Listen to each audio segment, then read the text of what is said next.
Well, hello and welcome to the November edition of Money Talks. I'm your host, Ed Marshall. You don't want to miss this story. This story could help possibly save your identity and, of course, save you money during this holiday season.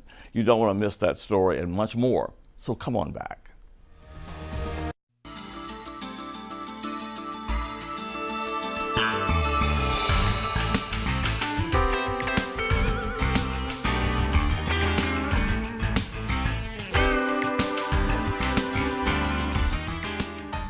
Fridays at 7 p.m. on LAE.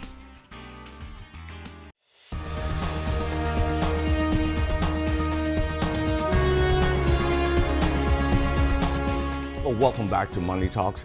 You know, November is a very busy month. People are out not only doing Thanksgiving shopping, but they're also doing things for the Christmas holidays. And one of the things that's happening nationwide, all across our country and in other countries, of course, are people scamming people's credit cards, doing things to acquire money that's not theirs, that's actually yours. Well, we have someone with us today. She's back to talk to us about securing our card, and that's Miss Nancy Nahan, who is the Security Director for First WC Bank. And we want to thank you and welcome you back to the show. Thanks, Ed. So much is going on with with credit cards. It's like everywhere you pop up, nationwide, things are happening. And let's talk first about skimming. People hear something about skimming. Tell us what skimming is. Skimming is a means where fraudsters put different devices on ATMs in some cases, and sometimes they're handheld skimming devices at restaurants, but more recently we've seen at ATMs, such as cameras and fake readers that will obtain your PIN number and the card information, so they can turn around and make counterfeit credit cards or debit cards with that. It's terrible. So how does the general public try to help prevent that from happening? Well, what the individuals can do, customers can do, is when they go to an ATM machine, tug on the reader a little bit, the part where you slide the card in, and see if it gives, because they come molded to the machine. If it moves a little bit, it could have been inserted after. So be suspect of that. Correct. Okay. Also, cover your hand as you enter your PIN number in case there is a camera hidden somewhere on the machine. Wow, that's very good knowledge. And of course, lots of people use that credit cards this time of year. You know, what should people be doing with that, particularly since some people go, oh, I used my credit card, I forgot to cover my hand or whatever.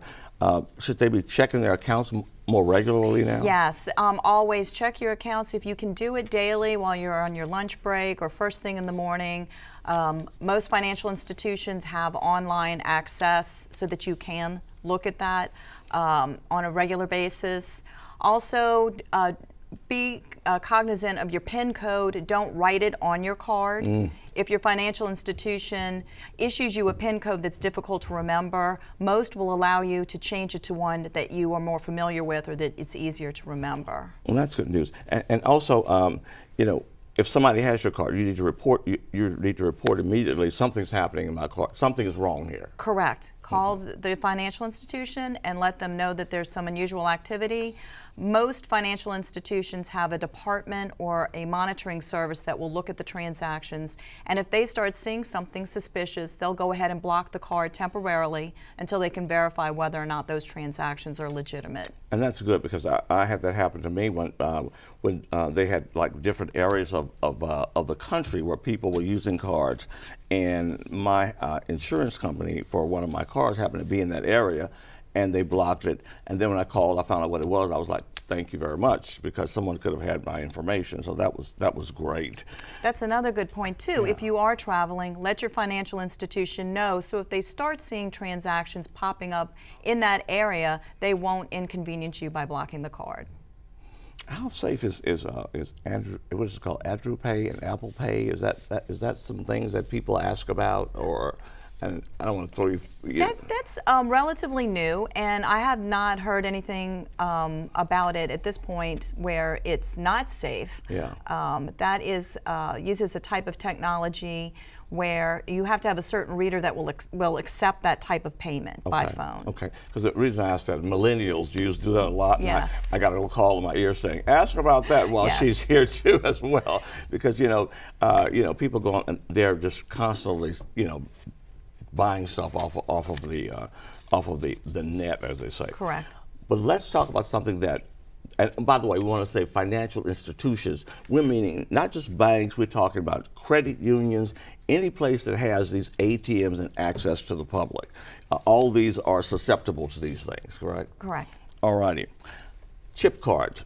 That's something that's coming out, and we're hoping that that's going to be something that will help these scoundrels, kind of say, okay, I better move on to something else. Tell us about that. The chip card is very interesting. It's been used in Europe for a while. Its technical name is EMV for Europay, MasterCard, and Visa. It has a chip on it in a square that you'll see on some cards being issued recently that has numbers that go through it for different transactions. So as you dip your card, is the new technology, not swipe, but dip your card in the machine and insert it, there is another part in the machine that will authenticate that card and assign it a number. That number can be, if there is a breach for that retailer, they will get that number, but that number's already been used and cannot be used again, so they will not be able to make the counterfeit cards. So then they go, oops, which is good. We just have a couple more seconds. I'm going to ask you, about safety in terms of ATMs, that people need to look around themselves and particularly late at night, go to places where there are people around, correct? And that are very well lit. Yeah. Very well lit. Because sometimes I see people in these dark, I'm like, my God, do they realize what they're doing, So we appreciate all the information you gave us. Very helpful information, particularly during the holidays. We're glad to have you back. And I know your name changed since you were here last. You were Roland, and now you're Nahan because you've married a very nice gentleman, so we want to say congratulations. Thank you. Thank you. Okay. Thanks for being with us. We'll have more of Money Talks when we come back, so don't go anyplace.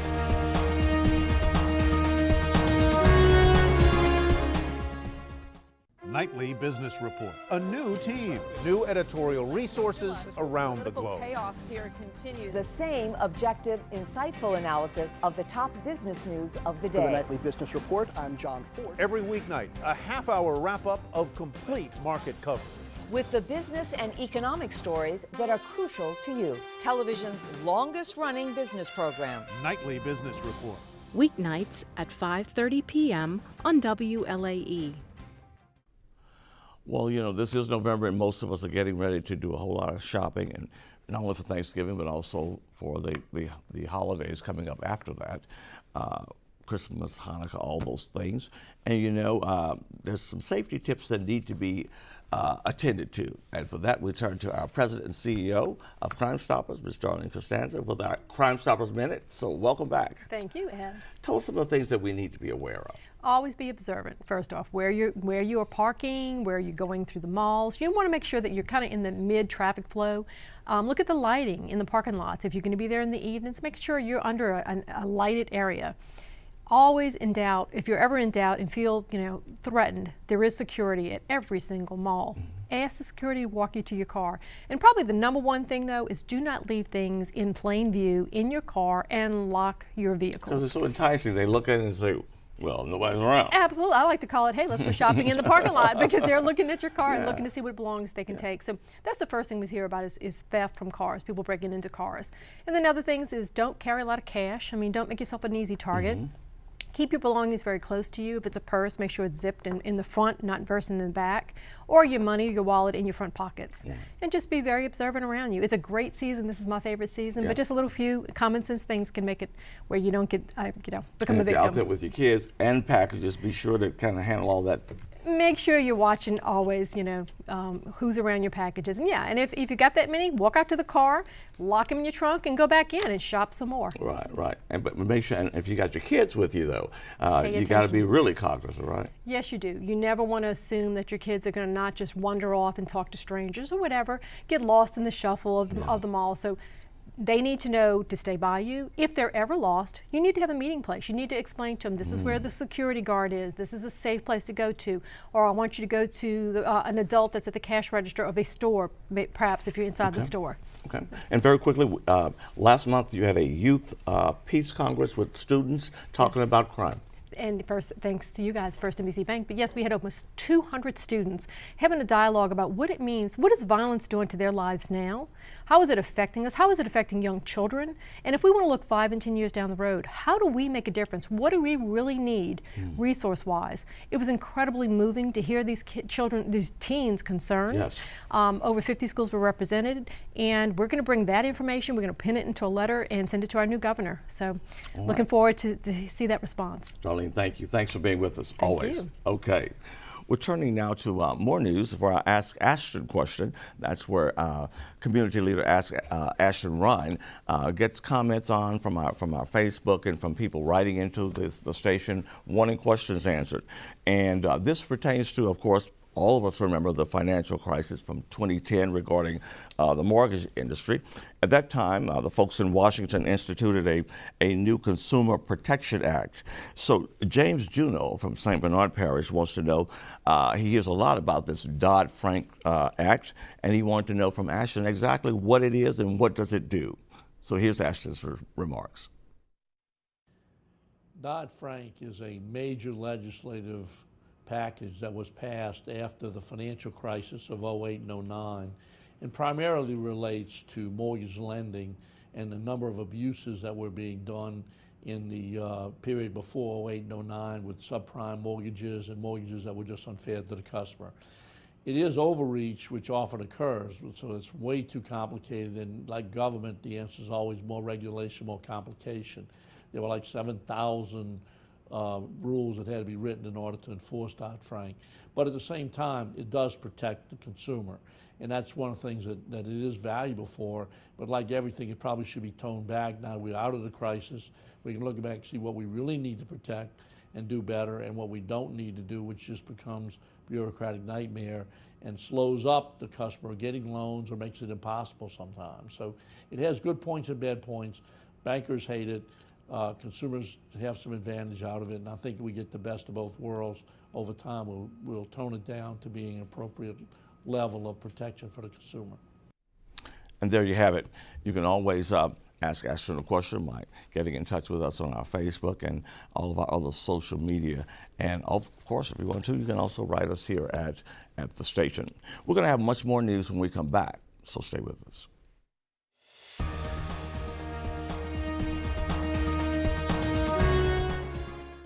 I'm Phyllis Landrew, co-founder and CEO of the Childhood and Family Learning Foundation. When students' health gets in the way of learning, they fall behind in school and in life. To date, we've screened 22,000 New Orleans school children to make sure that they're healthy and ready to learn. Many couldn't see the board. Others couldn't hear the teacher or suffered painful tooth decay. We find children with health barriers, and working with the parents and the school, connect them with the care they need. Then they're able to go on to success in school. The child and the school reap the benefits, and so do we as citizens. Now we need your help. Please visit childrenarewaiting.org today to invest in our work, our kids, and our city's future. To help today, text KIDS to 91999. Thank you.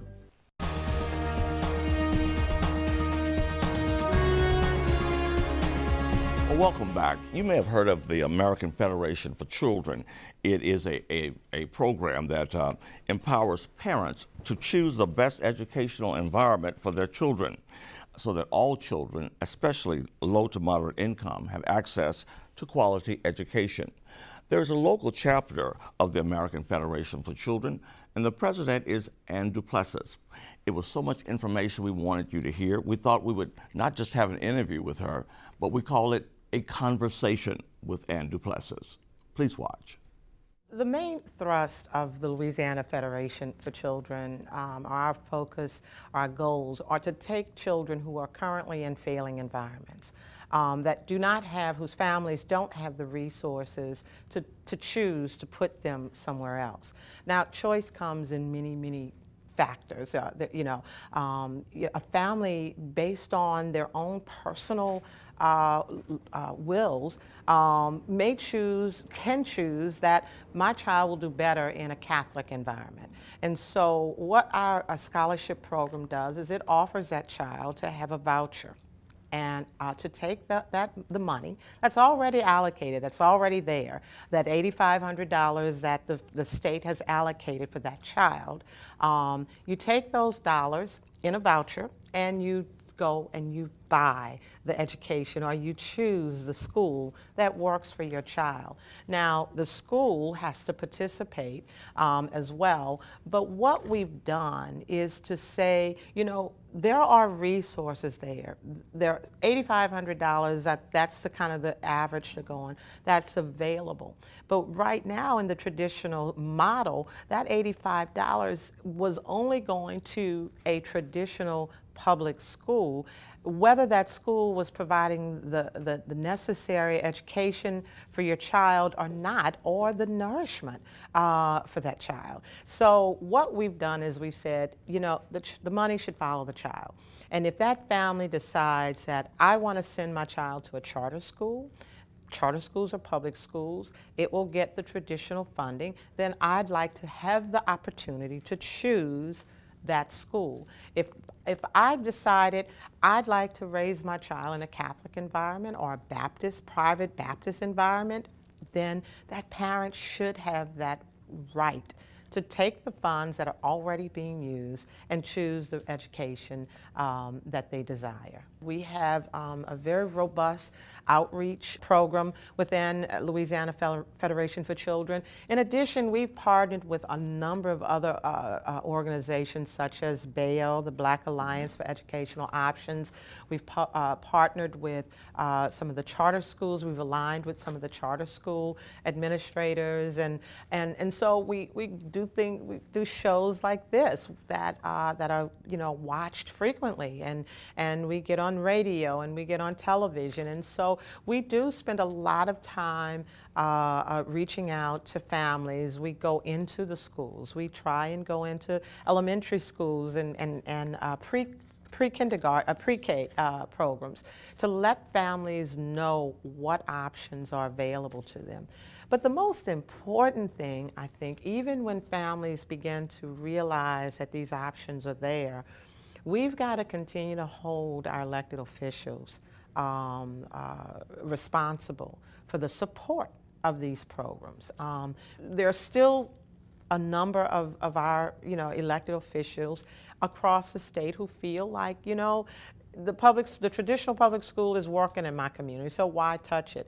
And that's not the point. The point is, even if you have a great public school, if a family in your district or a family in this state decides that great public school is not working for my child because of bullying, because of whatever, and I know that if I had the opportunity to move them using the resources that are there to one that would take and nourish my child, then why not give me that chance? Thank you, Ann. Turning now to local artists, we always like to highlight people in our community that are doing things. And tonight we want you to meet Mr. Harold Clark. He is a local playwright. He's written several plays, and his newest play is called Fishers of Men. Here's Harold Clark.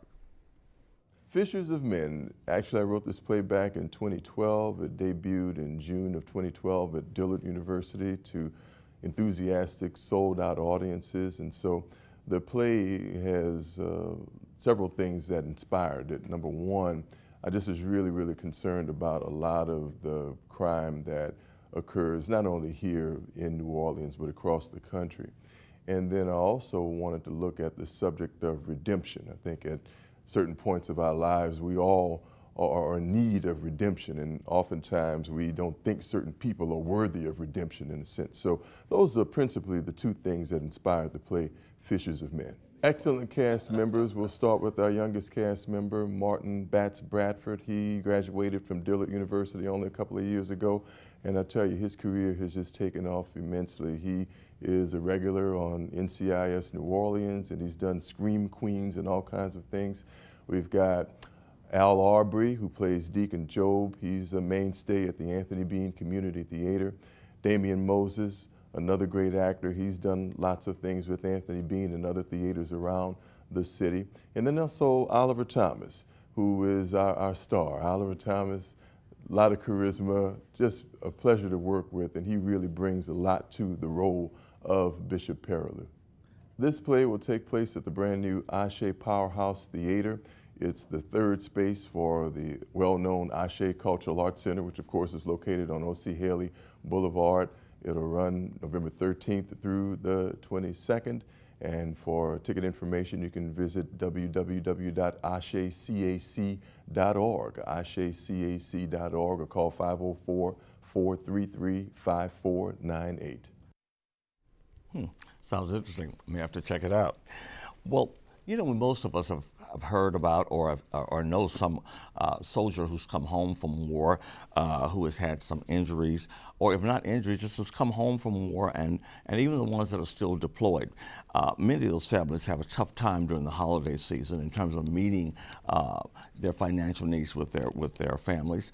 And there's a program statewide called Holiday Heroes that tries to get in there and to make a difference. And we introduced them to you last year. We want you to know more about them this year. They will be collecting toys and foodstuffs and different things throughout the Thanksgiving and Christmas and other holiday seasons to try to help these families who are often in need of things, but sometimes don't want to ask because you know, just because they're of personal reasons and feel kind of embarrassed. Well, we want them to know that there are people out there like you and me and people watching in our audience who want to also lend a hand, particularly to the children, to make sure that they get the toys that they want. We recently sat down with one of the spokesmen for an interview. Please watch. Louisiana Heroes Project is a local military nonprofit here in the state. We have also adopted firefighters, police, law enforcement, and first responders, EMTs. So they need assistance as well. And a lot of them do that crossover from the military to the civilian sector as far as law enforcement and firefighters. So we try to keep it all in the family, and logging a lot of miles between Tawny and I up in Alexandria, she and I decided to cover the entire state and keep it local, keep the money here in Louisiana, and assist the families in Louisiana. Thank you very much. I'll have to make sure that I get a gift card in there for you all this year. We're going to take a quick break. When we come back, we'll talk about Second Harvest and what they're doing to assist during this holiday season. Stay with us.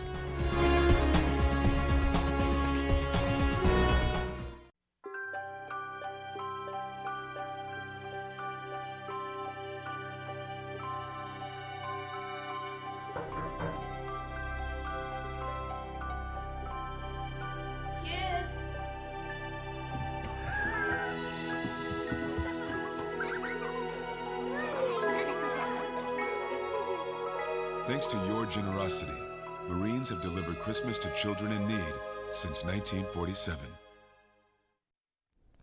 We want to say thank you to so many organizations like churches, like Fisher Community Church, and different private organizations, private companies, as well as Second Harvest Food Bank, who feed people not only during the holidays, but throughout the year, people who need food. Our Common Sense reporter, Shannon Ryan, recently sat down with the CEO of Second Harvest to give us an updated report on what's going on there. Here's Shannon. Thousands of Louisianians are affected by hunger. They're often hardworking adults, children, and seniors who simply cannot make ends meet and may be forced to go without food for days. To make matters worse, people in many neighborhoods don't even have regular access to a grocery store or a permanent food pantry.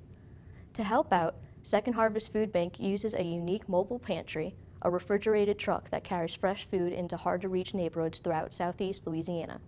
We spoke with local Second Harvest President and CEO Natalie Jayroe about the mobile pantry initiative. We're distributing 70,000 meals every single month through mobile pantries. And what that is our way, the community's way of solving a problem where we have all this fresh produce that may go bad if we don't get it out into the community quickly.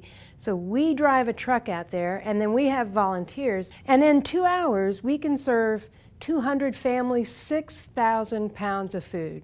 And this is meat and produce and dairy, eggs, yogurt, you name it. If it's fresh vegetables, that's the kind of food we're giving out to people. I love being part of those mobile pantries because it gives me the chance to talk to the folks who we're helping, and their stories are so moving and their gratitude is so amazing. They really love the connection with others in the community. Food deserts is kind of the new trendy term, and food deserts exist here in the city as well as in rural areas. It's a problem we've had for a long time. As you said, it was exacerbated by Katrina, but it really makes sense if you think about it. If you're in a neighborhood, say you're a senior citizen, you're not driving a car, you're in a neighborhood that hasn't had a grocery store with fresh fruits and vegetables for decades. We all know those neighborhoods here in the city. You don't have a car, so you rely on public transportation, which you pay for, and may or may not be there to get you to a place that may be 10 miles away or 5 miles away in order to get your groceries. Then you have to get those groceries back on the bus and home. You know, it's so hard to imagine if you're not in that situation, but that is the challenge for so many of our neighbors, so many of our communities. So we want to try to make sure that, first of all, we get grocery stores into those communities so everyone has access to fresh fruits and vegetables. So they're not getting their meals from the convenience store because that's the place they can walk to. But if we can't do that, then we want to take those mobile pantries and we want to go directly into neighborhoods where people live so that we can get them access to good, nutritious food. You know, I get to see the best side of individuals, companies, corporations every single day. And Second Harvest is really the place where the entire South Louisiana community comes together to sort out this issue of hunger. One of the pieces of good news is we grow, manufacture, process so much food in this country that there is no reason why anyone who's food insecure should go hungry. Good food too, not the kind of food that too many of our folks are putting in their bodies that lead to the health problems that are a big, big challenge for us, like diabetes, like hypertension.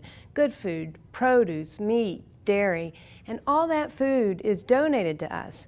You know, just the Walmart stores alone will give us 10 million pounds of food from the grocery stores, food that's edible, but just they can't market it any longer for some reason or another. The packaging is damaged. So that food is there, it's right there, and if we can get it into the hands of people that can use it to improve their lives, and I just can't explain that feeling.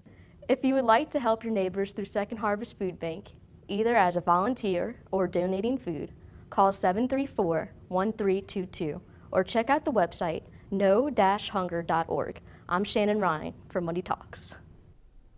Thank you very much, Shannon. We appreciate that. We're about to wrap up the show now. We want to tell you that beginning in December, we're going to highlight 7 people from who are graduates of Delgado Community College who are doing quite well to hopefully give incentive to other people to know that they can also achieve. It's called the Circles of Excellence Award.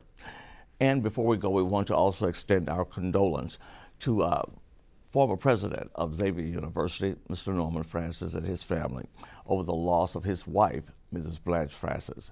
She was a wonderful lady, a philanthropic lady, a person who worked so hard in the community to try to improve what's going on in the greater New Orleans area, and she will be missed. Until next time, I'm Ed Marshall. Do something good for yourself, do something good for someone else, and we'll see you.